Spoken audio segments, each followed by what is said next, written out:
quick study session here, just looking over GTO Plus, just as I've been doing, looking at button versus big blind scenario where button open raises and the big blind calls. Here there's a check from the big blind, and I'm just looking to see first like what we're c betting with here. So I don't have much time to study, so I'm going to be just running by things pretty quickly. Looks like we have sets, of course, we're going to be betting all the time. And I like to be able to talk this out loud, and I like doing this on stream just so I can kind of somewhat remember like kind of what we're doing here. Aces, kings, all this stuff here, all these over pairs, we're c betting here on the flop.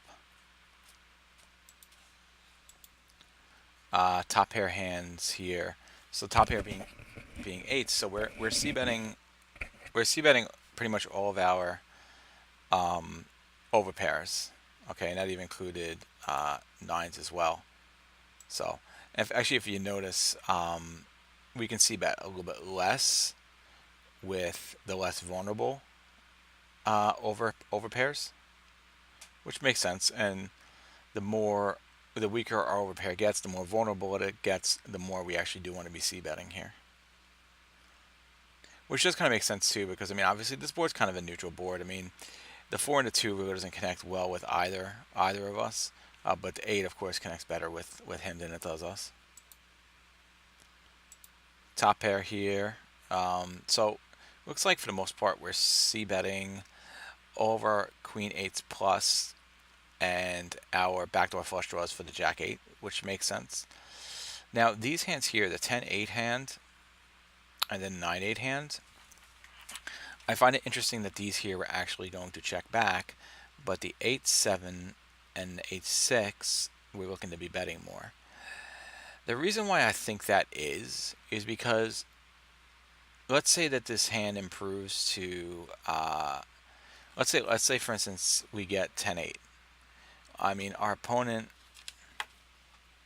can always have, let's see, our opponent can have something like Jack 9, for example, and now they have an open ender. Our 10 is actually, it's not the best card for us, a 10 here. There are like just a lot of some other straight draws that they could end up improving to.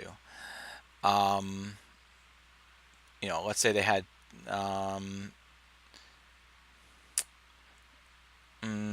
they had 10-9 and a 10 comes out. I mean, it's just less likely. I guess the other thing is here, like we are blocking some of those potential straight draws that can come out. Hey, what's up there, Hershey? Oh, I didn't put on my chat. Hang on, I gotta put on my chat for Twitch. I totally forgot because I just kind of rushed this here. 1 second. I meant to pop out my chat.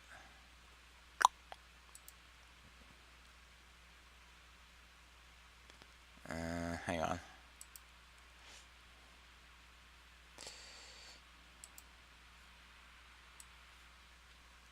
There we go. Yeah, so I'm just doing just a quick study session while I have a little bit of time. I think I could study for about an hour, and so I'm just looking over button versus big blinds in GTO Plus, as I've been doing. Just came up with another scenario here where the board is 8 of spades, 4 of hearts, 2 of spades. I've been concentrating on these types of boards, except this one here is a little bit more different because there's no Broadway cards on it. So far what I have found is you lost 200 when you went to the heart. It's all right. It's all right. You 200s, you know what? You went there and you went and you went there go and have fun. If you lose, you know. But you brought money to lose with, and if you win, you win, you know. So, but yeah, sorry to hear that. But you know what? You'll get them next time. No worries. It goes like 50 to 80 with pocket queens versus pocket kings. Third hand, then lost maybe 40 or so to a 5 high straight. Yeah, I mean, look, variance still exists even in live, you know. So it's like not much you can do about it except move on. And yeah, I mean, you'll get them next time. You know, it's that's the thing. You bring the amount of money that you're prepared to lose, and if you lose it, you lose it, and if you win, then great. But for me, I always go prepared to lose, and if I win, then great, and I just bring the amount of money that I'm prepared to lose. I think that's the best way to to work with going and playing live. But I mean, other than that, I'm hope you had like just at least a great experience and a fun experience playing live. It's an enjoyable experience. Just getting to and the social aspect of it, I think, is a lot of fun too. So here with these eights here, um, I think that's the deal is that like we're blocking some of his hands that could be better than us too. Like we're blocking 10. Here we're blocking 10-9. With the 9-8 suited and the 10-8 suited. Um, Here the 8-7. Here the 8-7. We're blocking hands like 9-7 suited. Um, but actually these hands here we're looking to bet more, which is interesting because I guess there aren't too many 9-7s, 9-6s hands like that we would be worried about. What's going on there? Halis Poker, how's it going? Just doing a short study session here on GTO Plus. Thank you for stopping by. Um, so I guess like it just makes sense here that we're just betting our better eights. We're betting these 8-7, 8-6 here, and checking back these hands that we're blocking a lot of the potential turn card hands that can hurt us.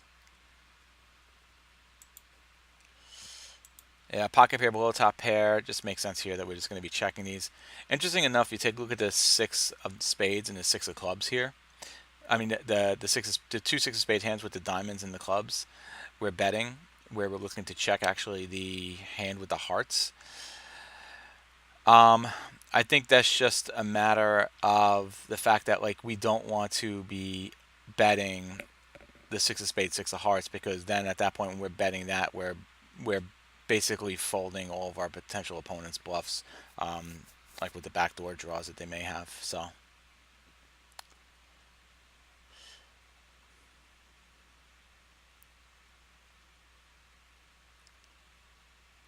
yeah, it could be like when you're playing live. Of course, it could definitely be expensive, but I mean that's why we play. You know, we play online and just have good sound bankroll management. Like when you go play live, like you just go and play with money that you just can afford to lose. Don't play with money that you can't afford to lose, and just then just go and relax and have fun with it, and don't even think about the money. I think that's the most important way to do it. Just don't think about the money. You know. Here with middle pair, so the middle pair we're talking about a four. Um, of course, we're betting our nut flush draws here. So it looks like we're betting actually all of our fours here. At least the ace fours we're betting. Then like we're betting the flushes, the flush draws, and checking back our other four hands, and that seems pretty consistent here. Yeah, it seems pretty consistent across the board. All the ace fours here we're looking to bet as well.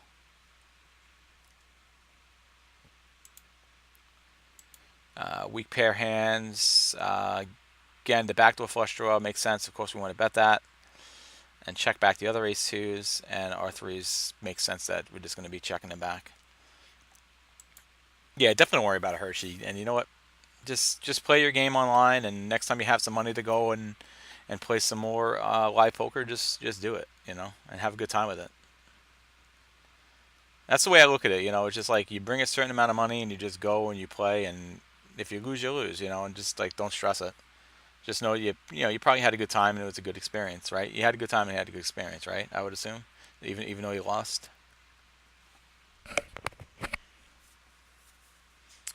Okay, so the ace high hands. I just want to look at the offsuit hands because obviously we know what's going on with the suited hands for the most part. We're gonna be probably betting our flush draws and backdoor draws, but let's see the offsuit hands. The offsuit hands just kind of looks like a mixed bag. Which ones is the ace of spades with a diamond, right? Okay, because we really don't want to bet the spade and the heart. So the spade and the diamond, the spade and the club, and that's the consistent. That's the consistent down here. Same again, spade and the club, spade and the diamond, and more times checking the spade and the heart. And it seems like that's been the consistent theme here. Um, and then just checking back anything that does not have a spade. So the key is just betting the spade and the hearts we can, the hearts we're looking to, check. So we're looking to bet the, really bet the hands that can improve to a four card flush. It looks like, and our opponent could have some backdoor draws, and we're keeping those hands and not betting those. It seems. It was worth going the first time and checking it out. I don't know about going again though. 200 is a lot for me. All right, yeah, you know. Is it bad to buy in with 50 big blinds at $100? I mean, if you're just trying to get your feet wet, yeah, I don't think it's the worst thing. We're looking at button versus big blind.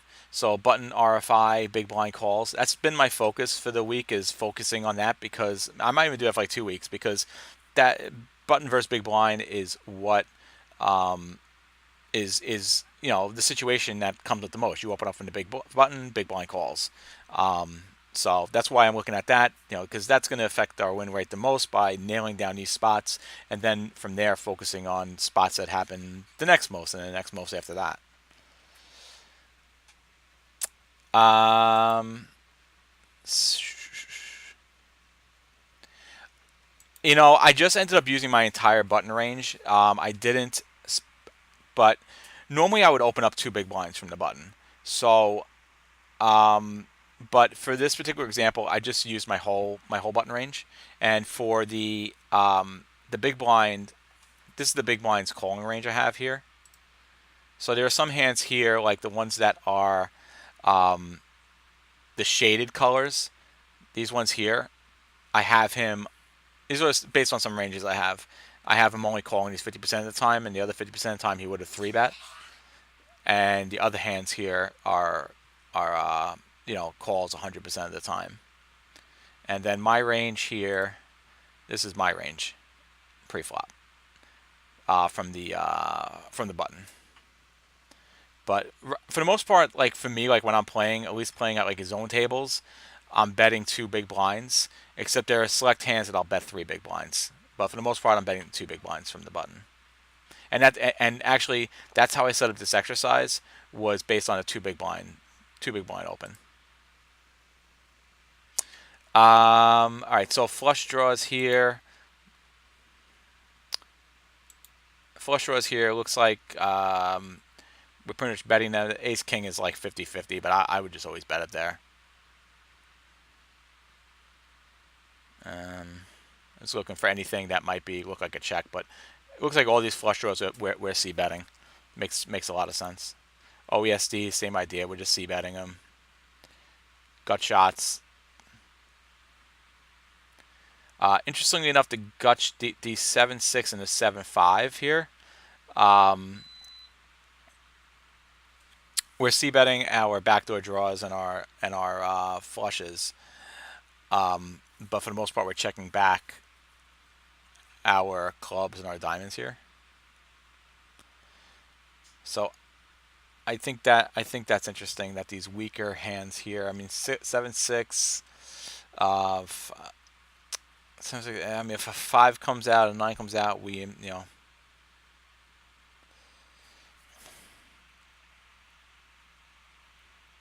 Yeah, I think that's interesting. I mean, I'm actually fine with that too. I like that, actually, the idea of just c betting these smaller, the straight draws on the bottom end, right? So we got 6, 7, 8. Let's say 9 and the 10 come out. We can be, on the turn in the river, then we could be behind. So I like the idea of c betting these hands when we also have flush potential as well as straight potential, and checking the ones that can only make a straight, since they are the bottom end of the straight, which I guess kind of makes sense. What are the percentage of betting and checking? From what it looks like, it's c-betting pretty aggressively. The c-bet here, the percentage is 57% that it's c-betting and 43% is checking. So I think that's pretty good. In fact, that's probably a little bit more passive than I'd like, but I think that's perfectly fine, because the c-bets, they all make a lot of sense.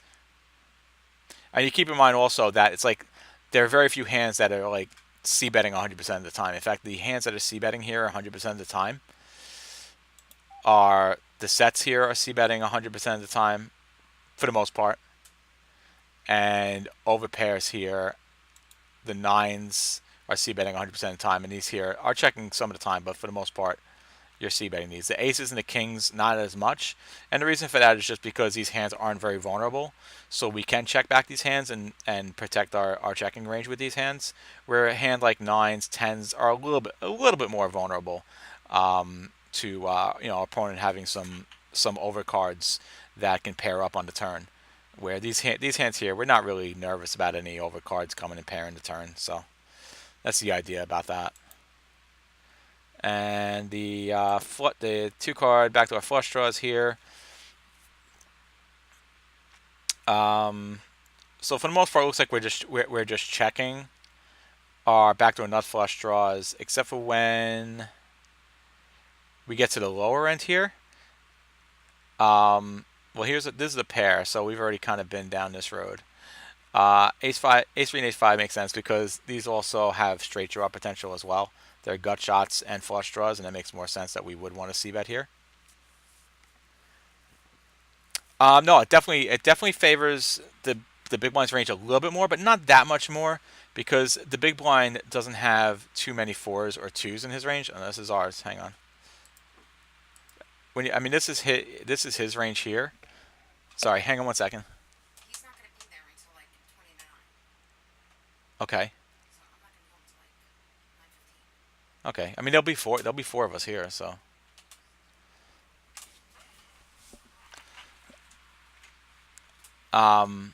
So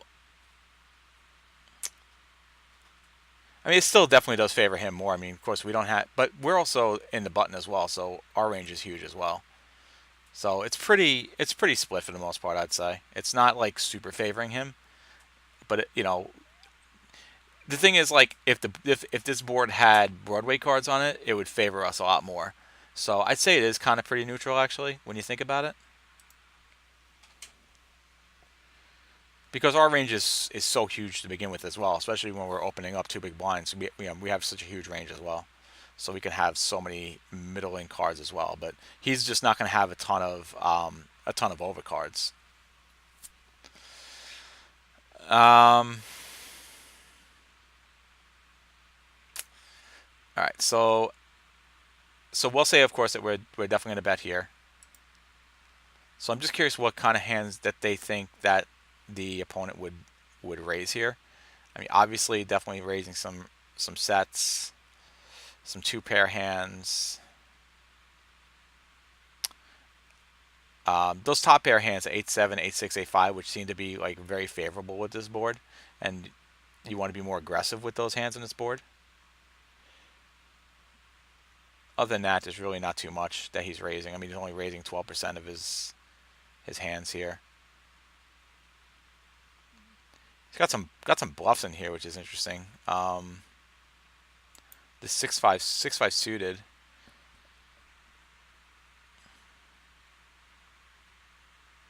I mean, that's still a gut shot. Oh, it's no ESD actually. So yeah, maybe that's not so interesting. So for the sake of this, I'm going to call here. And let's see, what can we make it? What should we? How he's poker? What should we make the turn here? You tell me. What are we gonna make it?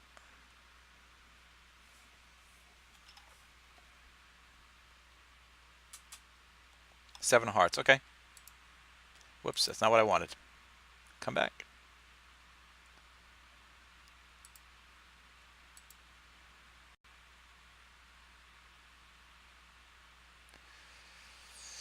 All right. Just gonna run this. Hopefully, if this crashes, we will. Don't panic. All right. Sometimes it crashes on me. All right, we're good. All right, so of course we got villain checking his whole entire range again.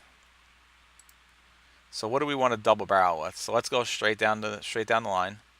Straights, of course, we are definitely double barreling with. We got our 6-5 6-5 suited hands. We are we are obviously double barreling all of our sets here. It's kind of interesting. Like we didn't have many 7-7 hands that we were actually betting, so it was a very small percentage of 7-7 hands that we even had to begin with. Because you remember here, 7-7, we were like just sometimes betting the hands with the seven of spades.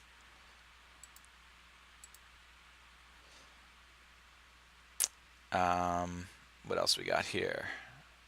So our two pair hands here, 8-7, double barreling makes sense. All of our over pairs where it looks like we're just betting those 100% of the time.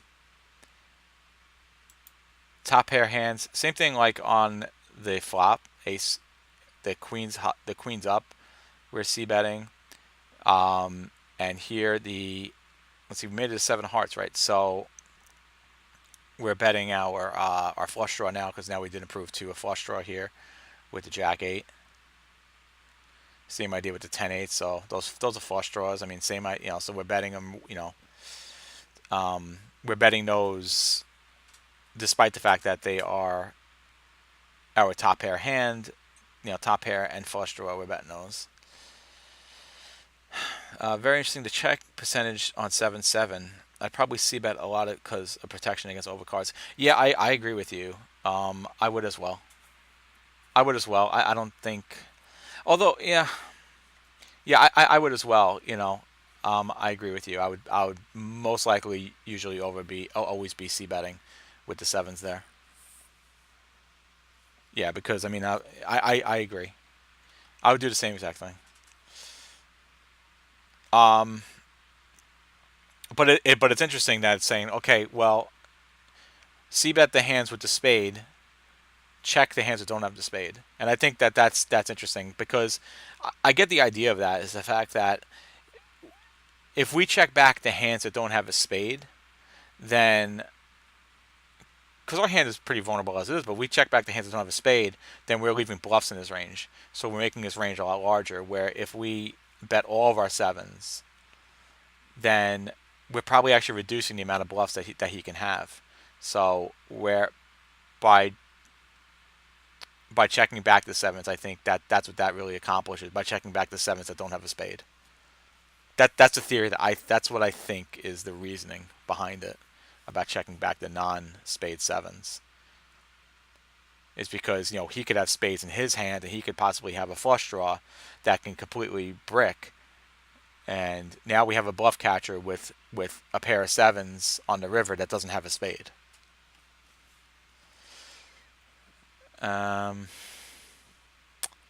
So yes, so same idea here, flush draw.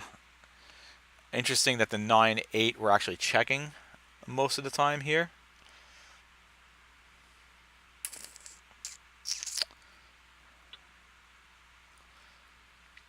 So that I don't really fully understand on why we're checking the 9-8.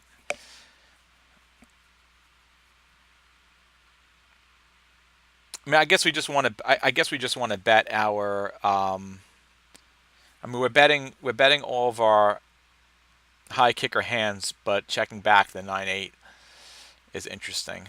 But again, I guess we're blocking some hands like like Jack 9 and 10-9 there. Even like hand like an Ace 9 we're blocking. So I mean, he's got a bunch of suited 9 hands with broadways maybe, you know, and we're blocking that with 8-9. So I'm thinking maybe that has something to do with it. Yeah, yeah. I don't know. I mean, it's just a flush draw on top pair. So I think that's interesting. I actually plan on taking coaching from Peter Clark, and he is really good with this stuff. And I can't wait to like dig into his brain and understand this more, and like understand why a hand like 9-8 suited makes a better check back than it does a bet there.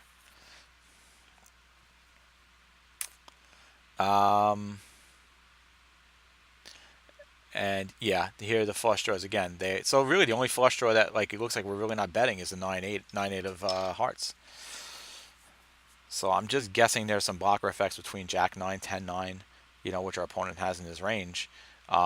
which we're blocking those hands. So I guess I can't lie. I'm not really 100% sure. Yeah, I got it. Yeah, I have his book. I've read it, and it's great. I'm actually reading it again, and yeah, I plan on hiring him next week, and I think it's going to be a really great experience for me. I mean, the guy, I know somebody who's had him as a coach, and he's like said nothing but amazing things about him. Like he's a really really good coach, and he's like really there for you too. I've had coaching before in the past, and my coach was like not there for me at all, and and actually just wasn't that great. I think. So I am looking forward to having him as a coach.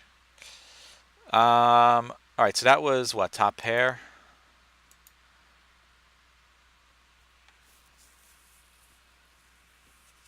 Yeah, I want to check that one out eventually too. I never had a chance to look at that one yet. A7 here. Of course, that's a flush draw. So all these hands, I mean, these are flush draws. So betting the flush draw, check back the non-flush draw. Queen 7, it's pretty close, 50-50.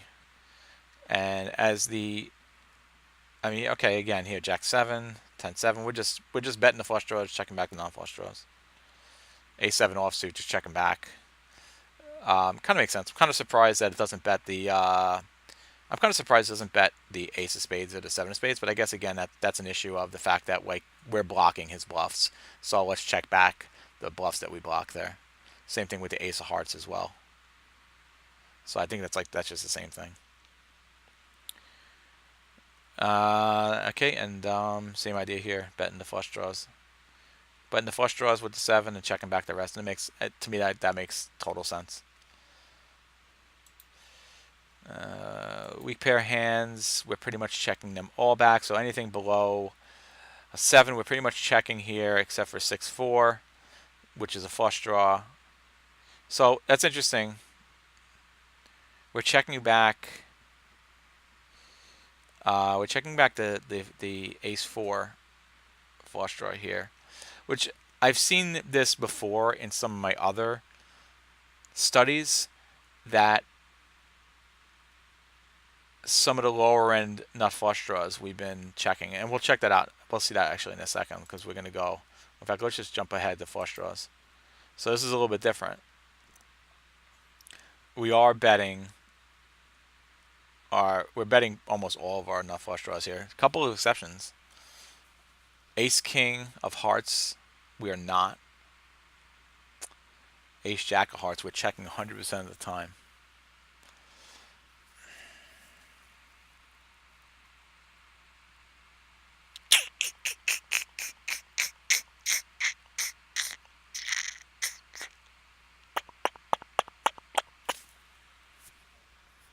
Hmm. Yeah, I don't know.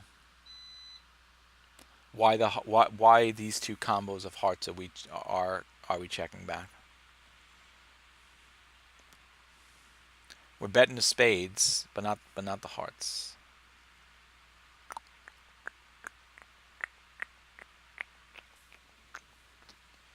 That I'm not entirely sure about. It's interesting because like why not just bet them all? See, I've seen situations here in GTO Plus where um, the lower our kicker gets on a nut flush draw, we start checking more. But this one here, we're actually betting, and here too we're betting. But yet ace king and ace jack, I can't really think of why we are. I mean, look, we're checking these back 100%, pretty much 100% of the time. Ace king of hearts a little bit more, but the ace jack of hearts we're checking back 100% of the time. Why? Um, what are we keeping? What are we keeping in his range with the ace jack?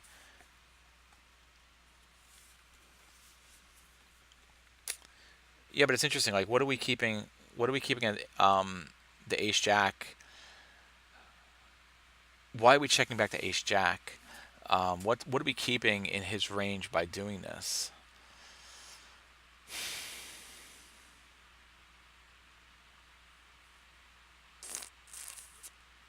I'm not really sure. I'm not really sure what the purpose is.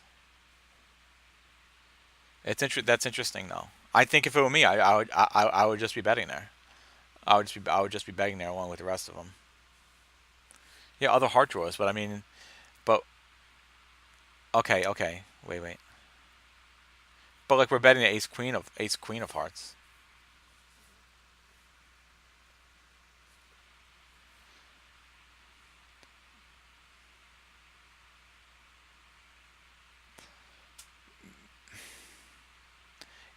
All right, so maybe okay. So this is what I think because we've been talking about jacks and blocking jacks. Um, the ace jack of hearts. Well, I just had the thought in my head, and it just kind of like left me for a second. Like if he has a hand like,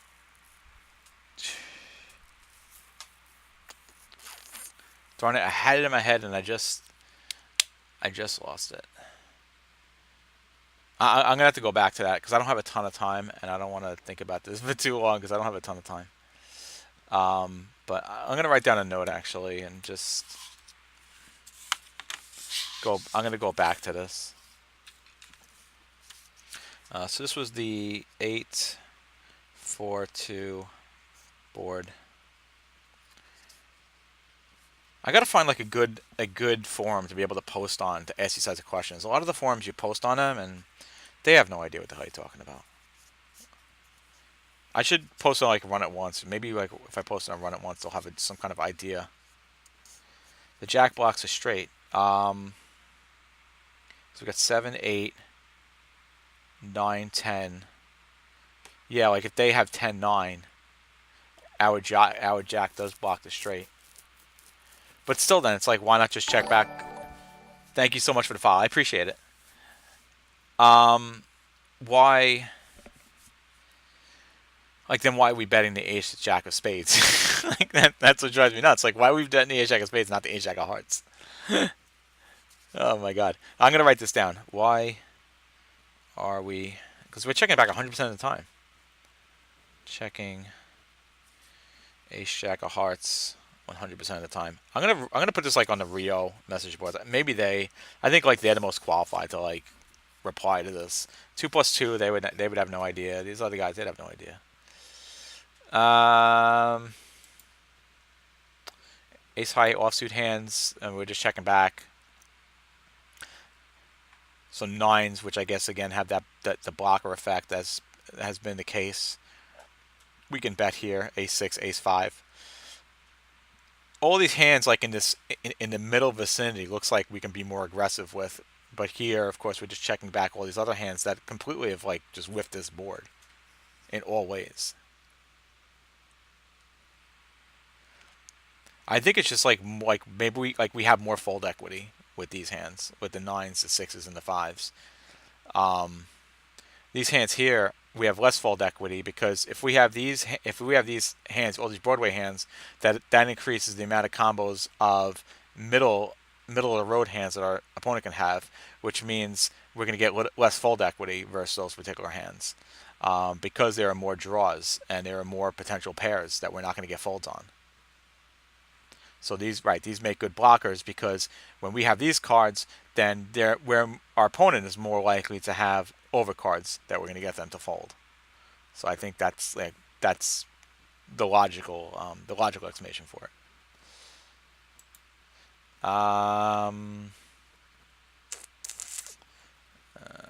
OESDs for the most part we're betting. Well, see, and this is what I like about using GTO Plus, and this is stuff like I'm just really trying to train myself on. It's so complicated to think about all these blockers and the effects they have on everything.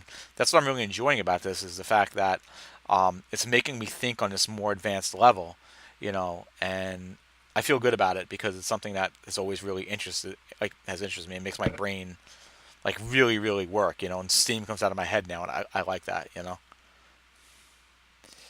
All right, so gut shots here. Jack 10 off.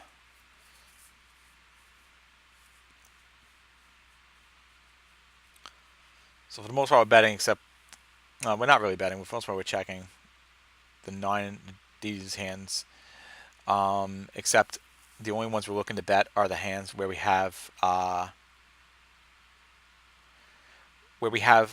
the lower card is a heart, except not when there's a spade.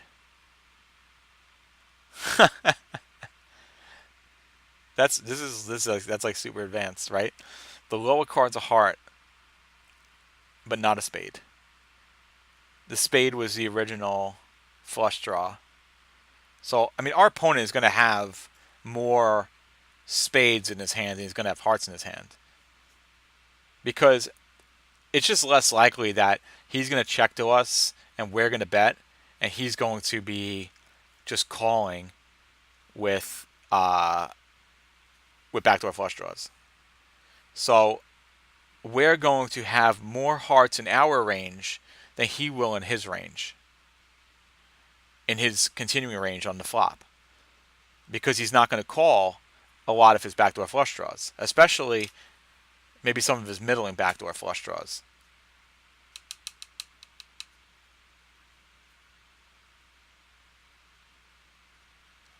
I think that makes a lot of sense to me, right? He's going to have less hearts. So, and he's going to have more spades. So, like for instance, Jack 9, Jack of Hearts, 9 of Hearts.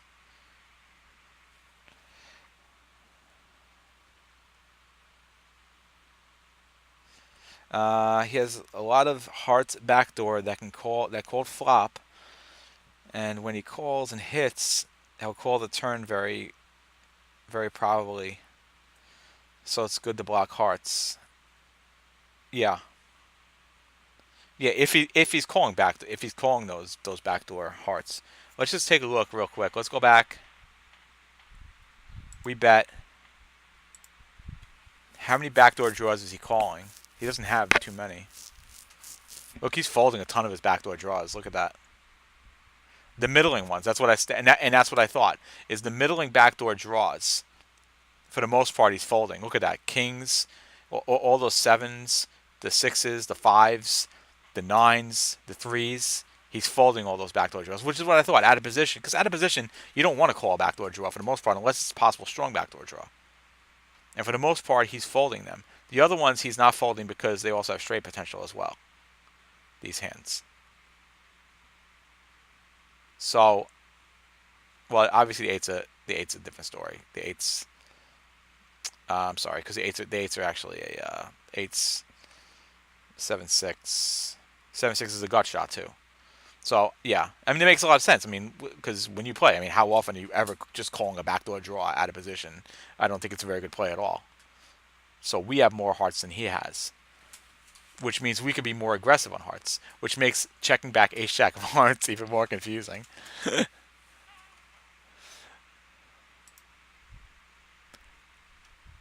All right, let's take a look at the river. I don't have too much time left, so I just want to take a look at the river quick. All right, give me a river card. What are we doing on the river? Give me a card.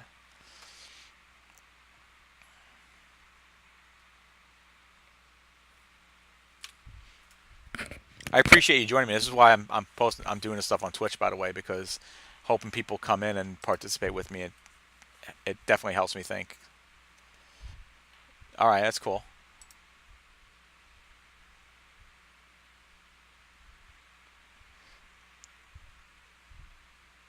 Well, the draw is hitting. The jack of spades is hitting. So I mean the flush draw hits.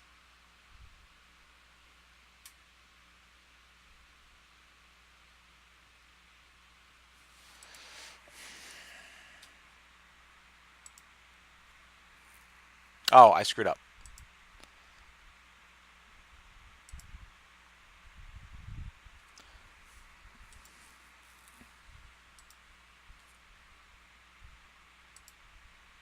All right, so again he's checking out of position, standard.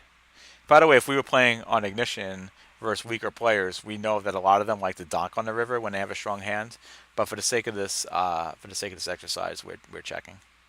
Yeah, he's checking. I could actually set that up at some point. Like if I want to do an example where, you have the fishy opponent on the river who likes to donk their strong hands like on a site like Ignition actually do that. But then I got to resolve everything, and it takes like 10 minutes. All right, so here we have. By the way, I have multiple bet sizing. One thing I didn't even talk about over here because it didn't come into play was the multiple bet sizing. We never underbet here. So here we have our stack size. The pot size is 26.1. So we're doing a value bet, we're doing an underbet, and we're checking. That's what this stuff is down here. I'm not sure if you're familiar with GTO Plus at all, but so we are value betting 46%. We're under betting 2.01. So thin value, I guess we'll see. Probably not too many situations where we're doing that, of course, and we're checking back half the time. So let's take a look. Yeah, it is interesting. On this particular board, like we really just don't. We're just not going for thin value. We're just pretty much going for value. We're checking. It's in here. This is interesting. It's the ace king suited that we're going for thin value on. That's pretty much like the big hand that we're going for thin value on. Everything else we're betting for value. So that's really interesting. I mean, that's like the nut of the nut, But I mean, they're all nuts. So what's the matter, right? But I guess, um, but I mean, it just makes sense. We're just gonna we're just gonna bet with our flushes, and we're in position, and if our opponent has a better flush, so be it. But actually, if we take a look, let's go back up here for a sec because we didn't look see what was gonna get raised. Is our opponent just raising flush draws, some flush draws? Not for the most part, he's checking them. So that's interesting. That is interesting that our flush draws, we're betting all of them, and we're betting all of them big. Like we're not even going for thin value. Like we're not under betting our 7-6, 7-5. We're still betting a value size bet, which I have set up here, 3/4 pot size bet. But yet the ace king suited, we're under betting. I don't think I could ever do that. I don't think if I'm playing, there's no way in hell I'm under betting there. I would never do it. But for some reason, it's the correct play. I just don't know why.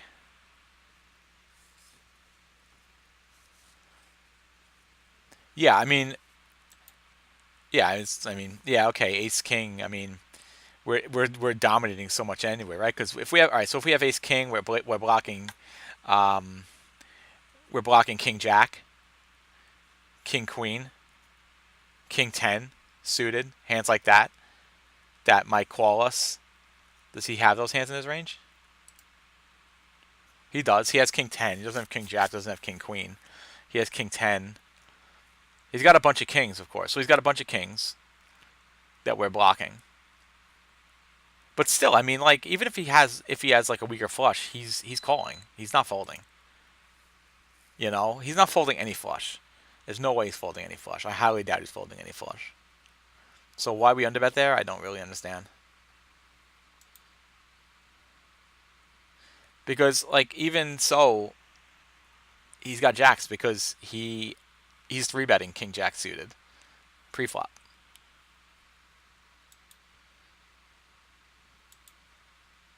Straights betting, sets betting, and then here's where we start checking back. Jack 8, 8, 7, top pair, 2 pair. I'm sorry, checking back. Over pairs, checking back makes sense. The only over pair that we're betting here is king of spades and king of hearts, which makes a lot of sense. And see here, like for me, the king of spades and king of hearts. I would underbet here. I would definitely wouldn't bet for value. In this spot I would underbet. I would underbet for thin value. If we get raised, we fold. But the good news is, we are blocking spades. But that's the way I would play it. Yeah, no, I would definitely check back here. I'm mostly checking back my overpairs here. There's no reason to reopen the pot here. Because especially if you're playing versus a reg, he's checking each time. He's even checking with his flushes. So there makes no sense to bet here. We're never getting called by worse. We're never getting called by worse when we bet our overpairs here on a spade board. And we assume the spade is tired. Like if it was a heart, So if a heart came out on the river, different story, because we know he's probably folding most of those backdoor draws, and he probably doesn't have flushes. But here he's got a ton of flushes in this range. So betting the overpairs wouldn't make sense. We're just reopening the pot and setting ourselves up to possibly be then raised on, where then we're forced to fold. So I think definitely checking back here. The king of spades and king of hearts does make a lot of sense because of the fact that because we're blocking we're blocking the flush there to possibly get some thin value. Um, but still, even that is kind of iffy. But I don't really know. We're not getting called by much there. Top pair hands, check, check, check, check, check, check. All this stuff, check, check, check. Weak pair, check. Ace high hands. We have a couple of bluffs here. Um, okay, so we have a bluff here with the ace three and the ace five hands. The ace five hands with a spade makes a lot of sense to bluff because we're blocking a lot. His better flushes, so we can these are good hands to bluff with. Makes a lot of sense. The ace three of hearts. I mean, we have to have some bluffing hands. Um, if on the off, I mean he was calling his like nutted backdoor flush draws, so I guess this kind of makes sense here.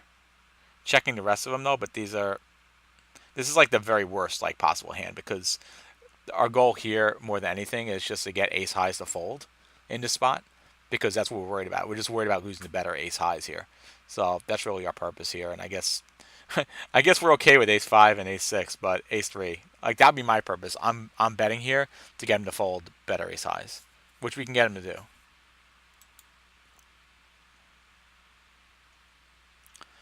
And then no made hands. So these are all of our bluffs here. Let's see, king six, queen six, nine six. I mean, these are just good bluffs. I mean, you have to me, the only hands that you wouldn't want to bluff here, which we don't have anyway. Um, I mean, we just gotta bluff. We have to bluff these hands. Can you run a jack without completing flush if you got time to see how the flush draws interact without hitting? Yeah, yeah, definitely. Let's look at that because we're done. We're done here anyway. I mean, we're bluffing most of these hands here. The only hands we're not bluffing here are the Broadway hands with the better kickers. Well, even still, look at that. We're still bluffing there. We're just not bluffing the hearts, which makes sense. We don't want to bluff. We don't. There's a lot of missed flush draws, especially in this vicinity. That we just don't want to bluff there. We're not going to get a lot of folds. We want to bet the hands that have just completely whiffed. Um, the diamonds and the diamonds and the clubs. We have to bet those hands. Like we just have to because we're gonna lose if we don't. We're just checking back and losing. The hearts, I think we have less fold equity on the hearts. Like that's from what I've always understand. Like bluffing flush draws, you just have less fold equity in that spot. People are gonna make a lot more hero calls in those spots because they don't have those cards. Like if we have hearts, that means they don't have hearts. It also means that they could have spades. Where if we have diamonds and clubs, they could have hearts that they could fold. So because we don't have hearts there, we can get those heart draws to fold there. Especially the ace high heart draws, which is what we're targeting. We're targeting bluffing out. We're targeting folding ace highs. That's what we want to fold out because we can't beat ace highs. So we prefer to block the hands that unblock the flush draws. Right. Okay. All right. I can run this through real quick. Let's just take a quick look, and then I got to jump off. So let's do Jack of Diamonds. This is awesome, right? This is a lot of fun, right? This is a lot of fun just trying to like figure out this puzzle. I enjoy it.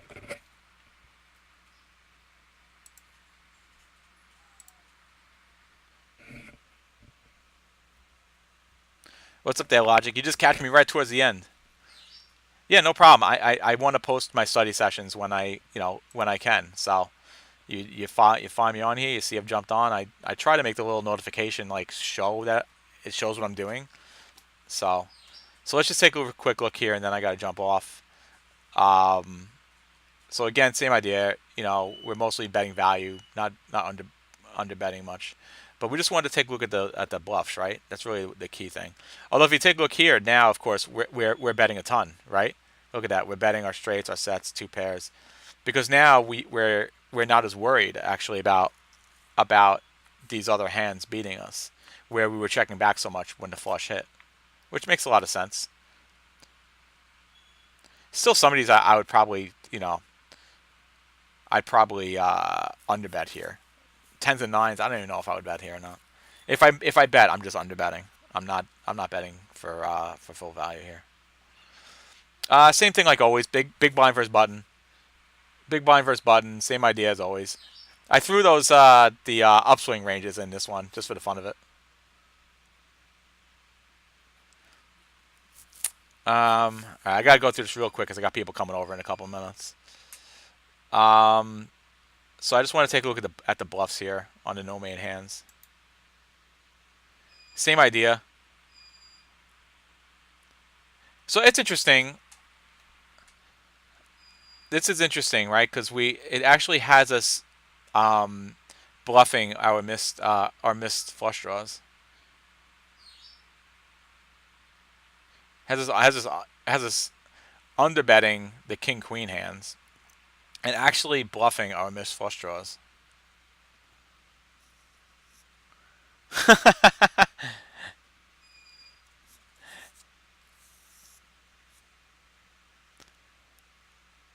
This is the river.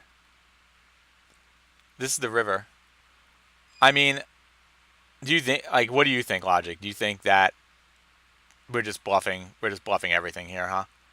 We're just trying to get those ace highs to fold at this point. I guess we're just trying to the board is this. So the flop is eight of spades, four of hearts, two of spades. The turn was a seven of hearts, and the river is a jack of diamonds. Yeah, you got to look up here. Seven of hearts, jack of diamonds.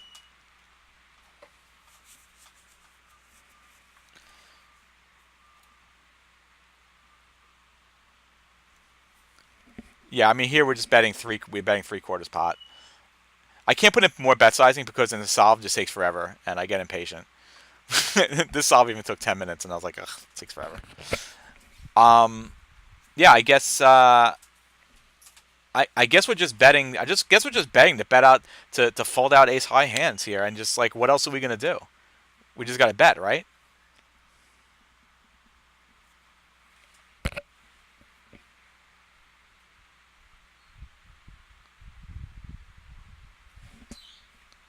What else are we gonna do? We check back and we lose. But it's funny how when the jack of spades hit, we looked at the jack of spades hitting on the river. We were not bluffing our missed hard flush draws. But here we're just freaking bluffing it. We're just bluffing everything. No, all of our missed draws, all of our missed hands. We're just bluffing. We're just saying F it, bet, fold your ace high, please, because he could have. Which look, I mean, like, makes logical sense, right? Because he could have missed. That's it. That's it. Because he has missed heart draws and he has missed spade draws. So he could still have a bunch of ace highs in his hand, which is why we can bet the spades and we can bet the hearts.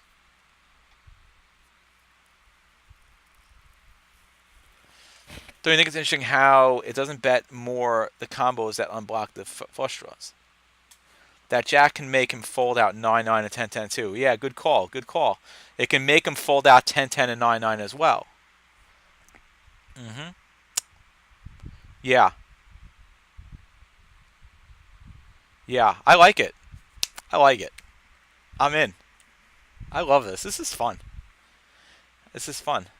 All right, I gotta go, guys. This is awesome. Thank you so much.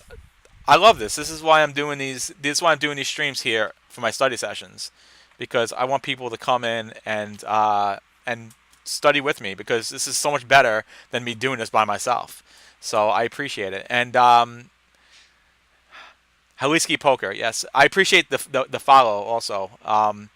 So I do these videos. I do my play sessions, and also you can check me out on YouTube, Poker Dad, and I do a lot of study videos and session reviews on there as well. So check out that YouTube channel. Just search Poker Dad, and you'll see my symbol. So anyway, guys, I appreciate it, and yeah, it's just yeah, it is. It's this is awesome. I love it.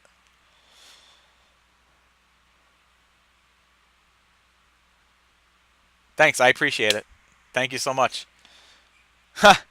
Well, Logic, you can catch all of it because if you go, if you go to my videos, you can watch the replay as soon as this is done. You can watch the replay of it if you want to check out the whole thing. It's available there on, and since there's no music, nothing is blocked out. You can watch the entire thing. So if you want to, and hit me up later if you want. All right, now I'm actually playing tonight's poker home game night. So we're gonna play poker tonight at home. It's all dealer's choice, lots of fun stuff, wild cards, all the crazy fun stuff. So that's all I got to get going. People are starting to come over. So check you guys out later. Thank you so much for watching, and until next time, Poker Dad out.